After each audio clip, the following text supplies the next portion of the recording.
So, Professor Roy, welcome to the show. We are very grateful that you agreed to talk with us. We would like to talk today about many issues related to your areas of expertise, namely mostly Islam, the relationship between religion and politics, also French politics. Maybe just before I will ask the first question. I will just very briefly present you to those of the listeners who see you for the first time. Olivier Roy is a professor at the European University Institute in Florence. Previously, he has been senior researcher at the French SNRS. He headed the OSCE mission for Tajikistan. He was a consultant for the UN Office of the Coordinator for Afghanistan. He has been also heading the ERC-funded project Religio West. His last book is entitled "Is Europe Christian?" But he's, of course, author of numerous books, including The Failure of Political Islam, Globalized Islam, The Holy Ignorance. So, Professor Roy, welcome to the show. Thank you. Professor, I wanted to start from the controversy related to the campaign of the Council of Europe. Our listeners might know that the Council of Europe tried to show the hijab as let's say in a positive light, if I may say so, but it sparked huge controversies, especially in France. And I wanted to ask why was it the case? The campaign of the Council of Europe presents the hijab, I would say, not as a positive thing, but as an acceptable, and some sort of a neutral thing. You may have a jihad or you may not have a jihad. It doesn't matter, and both are beautiful. By the way, we have to see that it's concentrated on women. It's women issue, which is problematic on a different dimension. There is nothing about religion. The problem in France, but not just in France, is that the people who ask to wear jihad or who want to have it ask for religious freedom. So they present that as a sign of religiosity. And the Council of Europe presents that just as a cultural symbol. And here we have a big issue. The big issue is what is the difference or proximity between culture and religion. And it's not the same. In all European countries, we have law on religion. We have laws on religion. Religion can be a national thing. You can have a national church, like in Great Britain, in Denmark, etc. You can have separation, like in France. You can have a more conquered approach, etc., etc. But you don't have any law on culture. And so the problem is, what is religion, what is culture? And it's not the same thing. Because if you say that hijab is purely cultural thing, it means that you wear a hijab when you are an Arab or when you are a Pakistani, something like that. But religion is not ethnic. You can be a convert, and you have many converts in France in particular who wear hijab. Because they consider it as a purely religious sign and absolutely not as a cultural sign. So the problem of the campaign is that it assigned religion, Islam, to a specific ethnic group, a cultural group. And it doesn't present Islam as a universal religion, but just as the identity of a part of the population, which, by the way, is from a migrant origin.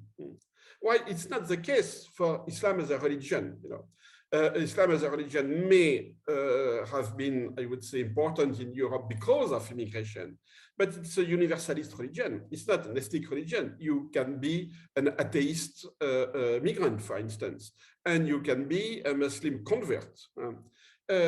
So this ambiguity is very important, and it's problematic. Because you have laws on religious neutrality, specifically in France, for instance. But it exists also in other countries where you cannot wear a religious sign, a visible religious sign, if you are in this or that kind of position. For instance, it depends on the countries, by the way. In France, it's very, very secular. School children cannot wear a hijab at school. But in other countries, you cannot, if you are a civil servant or if you are a teacher, you cannot also wear a religious sign because it could influence the school children or the people who come to your office. So that's the problem with this campaign. You know, it presents Islam just as a cultural thing, and it says nothing as Islam as a religion. And both for Muslim believers and for, I would say, strong secularists, the issue is not culture. The issue is religion. So it's why I do agree that this campaign is a bit misleading. But it is misleading. But at the same time, the Muslim organizations, if I understand it correctly, FEMISO, participated in the preparation of this campaign. So it would seem that from the Muslim point of view, it is still a positive thing to at least show the acceptance for the veil, or this is not the case. This is kind of a minority position, I think, when it comes to Muslims. The campaign is not waged by the Muslim population, of course. Yeah, the campaign has been waged by organizations, you know, by lobbying groups. And among these lobbying groups, you have people belonging to, I would say, to the intellectual milieu of the Muslim Brothers. Because the Muslim Brothers very early understood that in Europe, Islam is a minority, and that it doesn't make sense, you know, to campaign for an Islamic State or for Sharia and things like that. So I would say from the last 30 years, the Muslim Brothers did campaign in the name of minority rights, you know, minority protection of minorities. So we have here a paradox. The Muslim Brothers are, I would say, quite conservative in terms of values because they are a religious organization. But they campaign by using the same, I would say, tool than a part of the left, and specifically the extreme left, multiculturalism. You know, for the Muslim Brothers, it's a way to integrate. It's a way to combine, you know, the presence of Islam in Europe and the political perception of minorities in Europe, which is not under the flag of freedom of religion, but under the flag of multiculturalism, specifically in Great Britain and in Scandinavian country. So we have this another paradox, you know, a religious conservative organization is using a campaign tool borrowed from the left or even from the extreme left, multiculturalism. And this alliance between, I would say, some sort of a leftist vision of European society and a religious conservative organization, this alliance could be made only on one condition, not to speak about religion. Just to speak about culture, about ethnicity, about minority, and so and so. So I would say it's misleading for both sides. For religious people who say, no, hijab is not just a nice thing. You know, hijab is not just a part of my culture. Hijab is a sign of my faith. Is a sign of my belief, my individual belief. Most of the young girls who want to have a hijab at school, they never say it's part of my culture. They never say it's because of my community. They always say it's because of my belief. You know, it's my body. You know, it's my personal choice.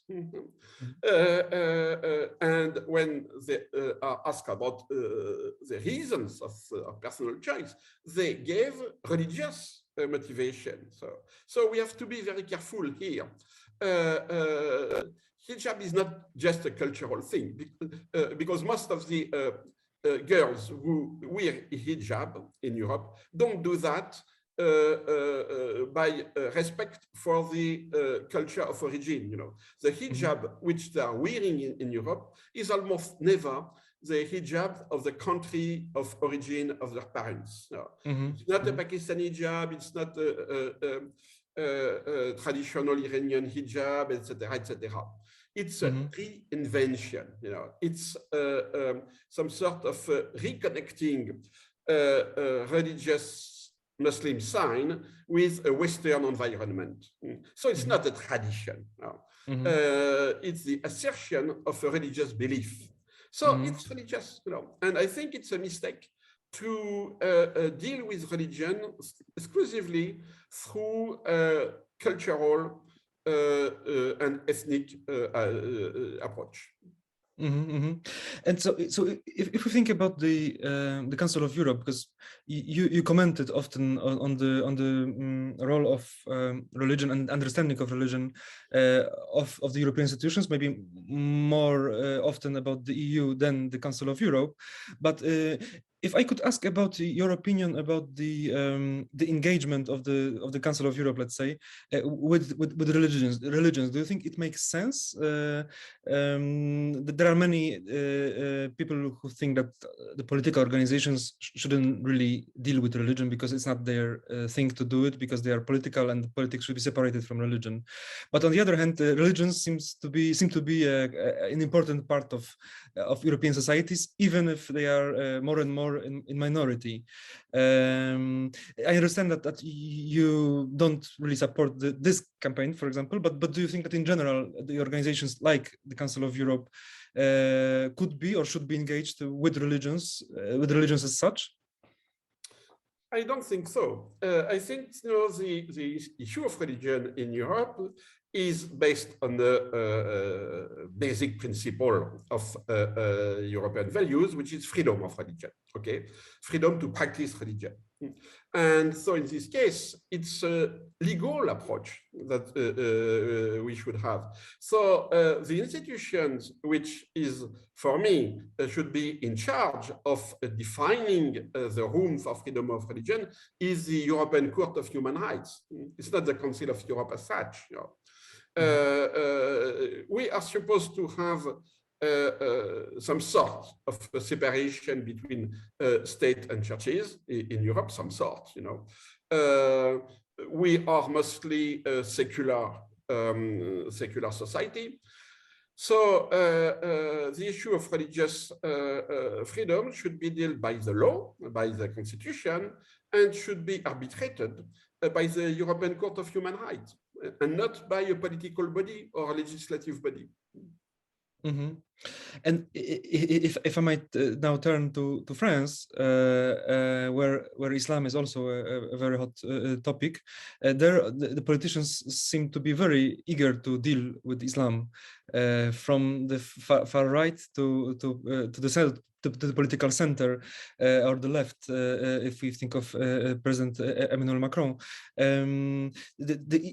Islam seems to play a very important role in the presidential campaign, even if it's not always, if the term is not mentioned.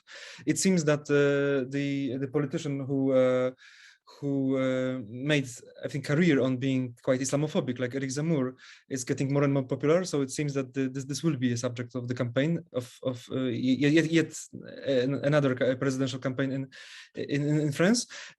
So I wanted to ask you, why do you think the Islam plays such a huge role in French politics? Now I think that in the coming days, or maybe even today, we have the 6th anniversary of the terrorist attacks. But in the last years, the attacks were quite limited. So why this issue is so hot for the French people? The issue is hot because it's, I would say, a point of congruence of many different issues. You have immigration, of course, like everywhere in Europe. But more precisely in France, you have the issue of identity and religion, because it's true that historically speaking, the French Republic has been constructed against the Catholic Church. So we have a long tradition of conflict between state and church. And the church was defeated. The dominant constitutional principle in France is laïcité, which is political secularism. And the surge of Islam, of the arrival of Islam, gave the impression that this very basic foundation of the French political identity are under threat. So you have this combination between the classical, if I can say, issue of immigration and the also traditional in France issue of religion and state. Religion as a threat for political institutions. So it's this coalescence between the two elements which makes the issue of Islam so hot, so important. But it is true that from the, I would say, the left to the extreme right, the central issue of the debate is about identity, which is a code name for, containing Islam, not necessarily fighting, but containing Islam. We have only the extreme left and the Greens who don't consider that the issue of identity and religion should be put on the front, of the campaign for the presidential elections. But all the polls show that this issue of identity in Islam is not the major issue for the huge majority of the political opinion, the public opinion. For the people, the main issue of course, economic issue, social issues, and more or less climate warming. So we have a discrepancy, a gap between the way the political elites are framing the political debate in France, political elites and the media, and the way most of the population in France experiences or lives, the political issues. It's very clearly exemplified, by a very simple fact. If you look at the street demonstration in France for the last 25 years, it's always on social issues. It has never been on identity issues, never. It has never been on religious issues. It has been on freedom, once of freedom of religion when there was a terrorist attack against Charlie Hebdo. Yes, we have a huge demonstration, but for one day. But all the social movements we have, including the so-called Gilets jaunes, the yellow vest, and so on, it has never been about laicity, about Islam, about hijab, and things like that. So I think we have a discrepancy between the formulation of the issues by the political and media elites and the concrete, far more concrete perception of the problems by the majority of the population. So I think that the rise of politicians like Zemmour is not really linked to Islamophobia or to Islam as such? It is.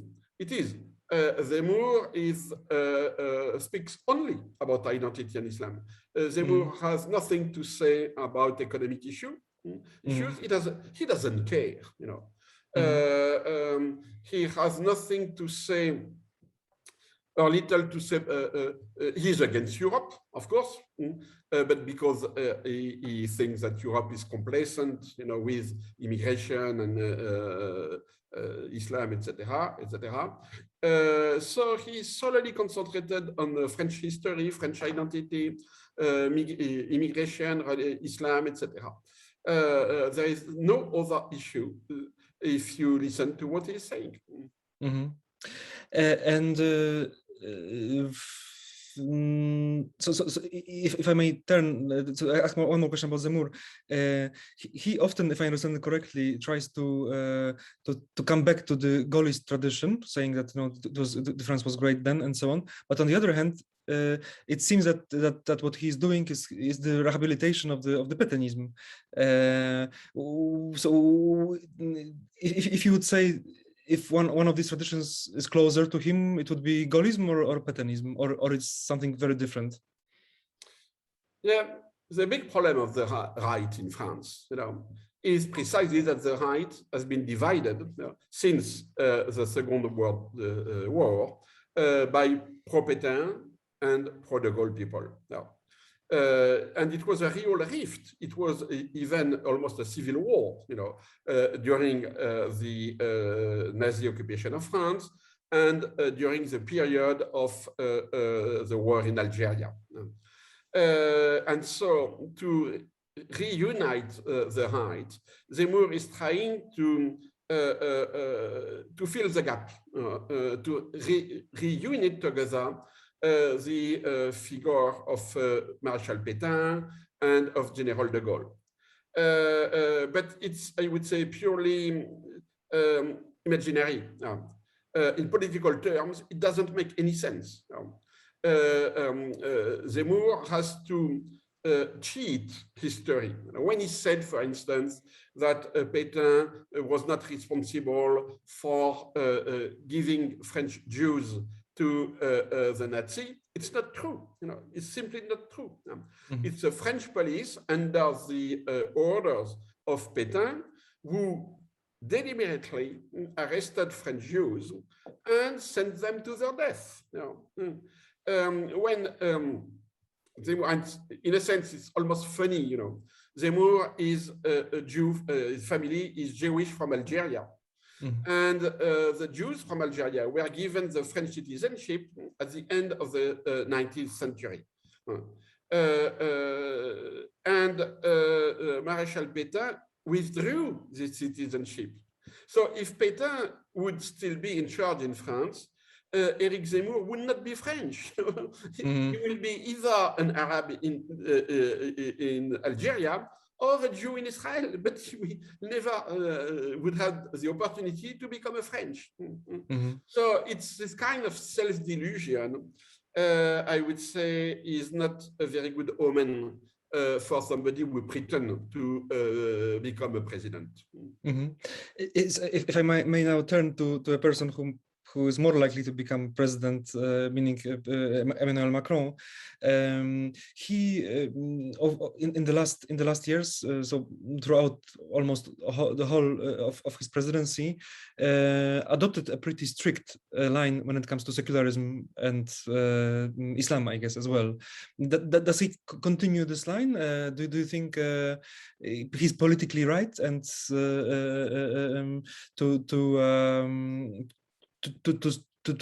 to stick to this strict line when it comes to secularism? If you look at the last 3 presidential elections in France, you'll see a common pattern. All the 3 presidents elected, Sarkozy, Hollande, and Macron, made their first campaign from a liberal point of view concerning religion and Islam. Sarkozy made a famous speech in Rome saying that religion is good, that we should be more open to religion. But it was more about Christianity, maybe, or it was also Islam. Yeah, but he didn't attack Islam. He didn't attack Islam. Mm-hmm. Same thing for Hollande. Hollande had a more open, not more open approach towards religion, but a more open approach towards immigrants, Muslims in France, etc. And Macron also, during his campaign for his first presidency, he was very open towards immigration, Islam, religion in general. He claimed that he was a disciple of Paul Ricoeur, who was a Christian philosopher in France, very famous, etc., etc., etc. So none of the elected presidents, during from the 2000 years, including Chirac, none of them has been elected on an anti-Islam platform. On the contrary, Chirac was elected against Mr. Le Pen. He was elected against Islam, a guy who was explicitly Islamophobic. And all of them, during the half of their presidency, they turned strong secularists, strong opponents to political Islam, to the veil, etc., to the hijab, etc., all. And none of them was re-elected. So there is something totally paradoxical. So why did they change then? At least some of them, because I guess that Sarkozy changed his policies, for sure. Macron, to a certain degree, Hollande. So why did they change over the course they of changed presidency? In adopting a strong secularism, an anti-religious strong secularism, and an anti, let's say, Islam position. Or at least a stricter attitude towards Islam, the three of them, during their mid-presidency. And they were not re-elected. For Macron, we don't know. But it shows that, in fact, the people don't vote on Islam in France. They don't vote on that. No, but they changed because they were afraid of the radical right? They didn't... Yeah. They all think that the main concern for the French citizens is about Islam and identity. Identity is a code name for Islam, for being against Islam.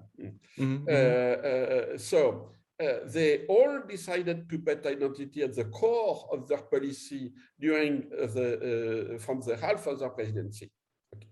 And this is, for me, dangerous, I think that Macron would have more success precisely in keeping the liberal approach that made him elected 5 years ago. He was a liberal in every sense of the term. He was, and still he is, a liberal in economic terms.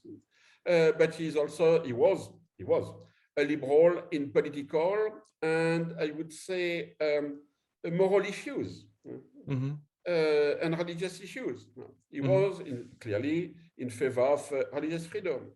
And now he's speaking more or less like Manuel Valls, who was Holland Ministry of Interior, and who had a very tough policy towards Muslim believers. And if I may now turn for the last couple of minutes to your other area of expertise, meaning Afghanistan. We all watched the events of the last months, and I want to ask you about the current situation. Do you think that the Taliban regime will be stable in Afghanistan, and will this country be able to function run by political Islamists? The problem with the Taliban is not that they are political Islamists. No. The threat for the Taliban is precisely radical Islamists. It's Daesh, ISIS, the main threat for the Taliban. So the paradox is that what could make the Taliban fragile is exactly what is threatening the West, Islamic radicalism. So in this sense, the paradox is that the Taliban are on our side. We are not on the side of the Taliban, but they are on our side fighting ISIS. Do they have this? Do they have this conscience that we are on the same side? Oh yeah, because they made, at least by speaking, the concessions we wanted them to do. Not to export terrorism, to respect the borders, to establish diplomatic ties, to follow international law, etc., etc. That's, I would say, almost only on the issue of women that we have a real disagreement with the Taliban. But on the other big issues, and particularly on geostrategic issues, we have no problem with the Taliban. The Taliban never supported global jihad. Mm-hmm. So do you think that this should somehow, what you are presenting, this should be the basis of the West strategy towards the Taliban's? Because it seems that there are some signs of a possible cooperation, but there is of course a lot of reluctance because there is also an understanding that this is a very radical regime that we shouldn't deal with. Do you think that this will change and the West will be forced to create a sort of alliance with the Taliban? You know, the kind of society the Taliban want is a society like Saudi Arabia. And we have no problem with Saudi Arabia. No?